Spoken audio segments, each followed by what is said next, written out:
സലീം മടവൂർ, ഞാൻ നേരത്തെ പറഞ്ഞ പോലെ റേഷൻ കാർഡ് കൊടുക്കുന്നു, കല്യാണം കഴിപ്പിക്കുന്നു, പോരാത്തതിന് ലൈഫ് ഭവന പദ്ധതിയിൽ വീടും കൊടുക്കുന്നു. എന്താ നിങ്ങളുടെ ഉദ്ദേശം? അത് പറ.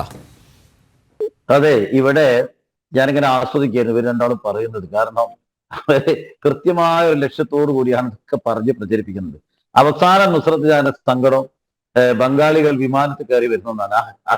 വിമാനത്തിൽ ഇപ്പൊ പൈസ ആരാണ് ചെരുപ്പിടാനും ചളി പിടിച്ച ഷർട്ട് ഇട്ട ഒരാൾക്ക് ടിക്കറ്റ് എടുക്കാൻ കോഴിക്കോട് ഡൽഹി വിമാനത്തിന്റെ ഫെയർ എത്ര അറിയാം? അന്ന് 16,000.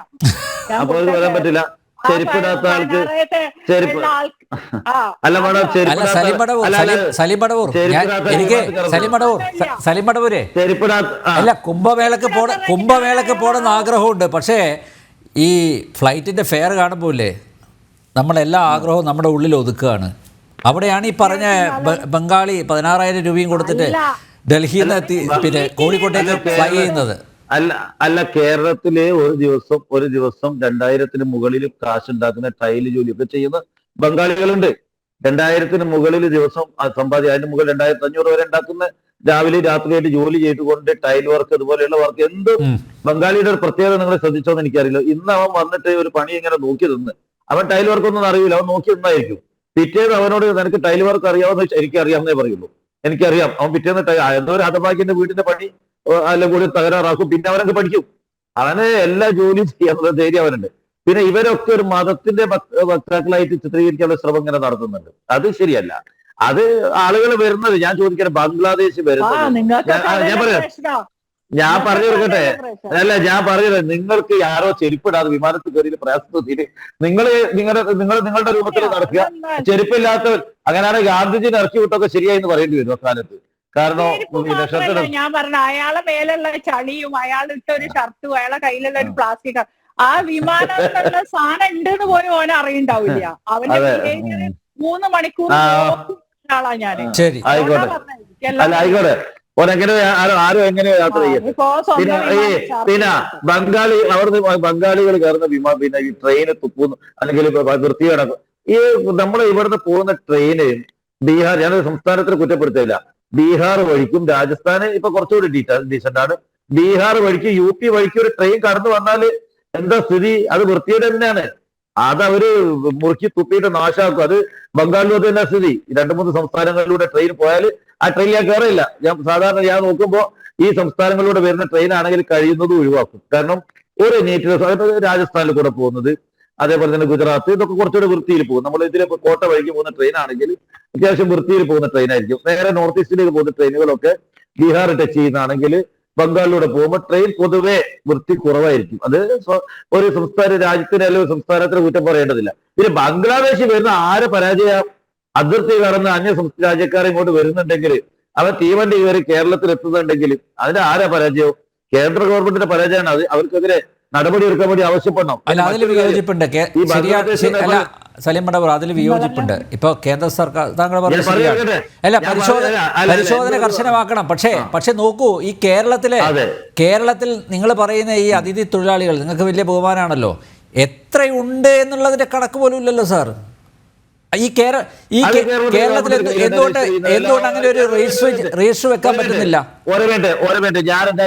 ഞാൻ ഒരു ഉദാഹരണം പറയാം. ഞാൻ ഇന്നലെ ഇങ്ങനെ പരിശോധിച്ചു. ഇന്നലെ ഉണ്ടായത് രാത്രി ആ കടയിൽ, ഞാൻ ഇന്നലെ വെള്ളിമാട് കുന്ന്, കോഴിക്കോട് നിന്ന് വെള്ളിമാട് കുന്ന് എന്ന് പറയുന്ന സ്ഥലത്ത് ബേക്കറി, അവിടുന്ന് ഇങ്ങനെ ചായ കുടിച്ചു. അപ്പൊ നോക്കുമ്പോൾ അവിടെയുള്ള കിച്ചൺ ജോലി മുഴുവൻ ബംഗാളീസാണ്.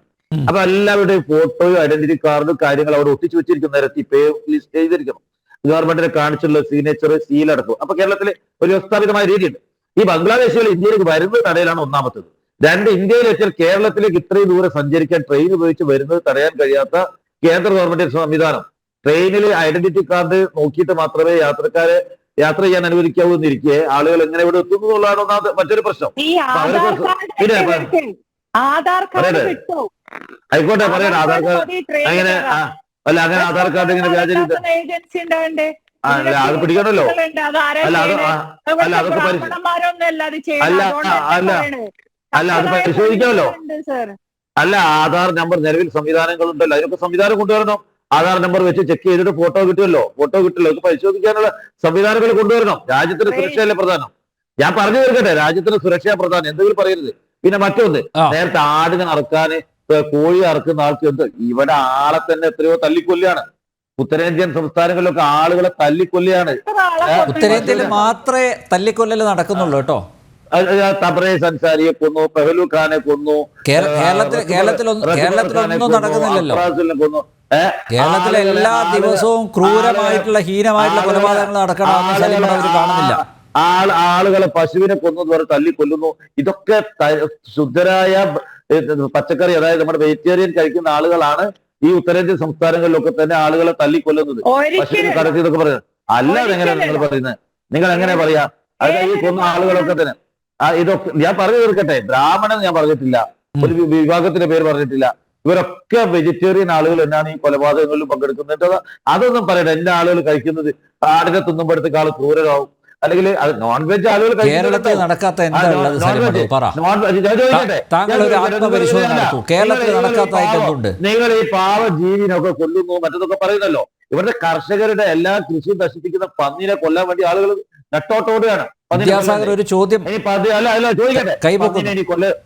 പന്നിനെ കൊല്ലരുത്, എലിയെ കൊല്ലരുത്, നായെ പിടിക്കരുത്, അങ്ങനെ കേരളത്തിൽ ഇവർക്കൊക്കെ വളരെ സൗകര്യം കൊടുക്കണമെന്നാണ് പറയുന്നത്. എന്താ പറയുന്നത്? ആളുകളെ ഇവിടെ ഭക്ഷണത്തിന് വേണ്ടി മൃഗങ്ങളെ വളർത്തുന്നുണ്ട്, അതിനെ ഭക്ഷിക്കൂ, ആവശ്യമുള്ള കഴിക്കട്ടെ. നിങ്ങൾക്ക് വേണ്ട നിങ്ങൾ കഴിക്കട്ടെ. ഞാൻ കോഴിയെ കഴിക്കും. ഈ ബംഗ്ലാദേശികൾക്ക് റേഷൻ കാർഡ് ഇഷ്യൂ എന്ന് നിർത്താൻ പറ്റുമോ? പറ്റുമോ? ലൈഫ് ഭവന പദ്ധതി ഉൾപ്പെടുത്തി വീട് കൊടുക്കുന്നത് നിർത്താൻ പറ്റുമോ? നിങ്ങളെ കൊണ്ട് അതൊക്കെ ചെയ്യാൻ പറ്റുമല്ലോ.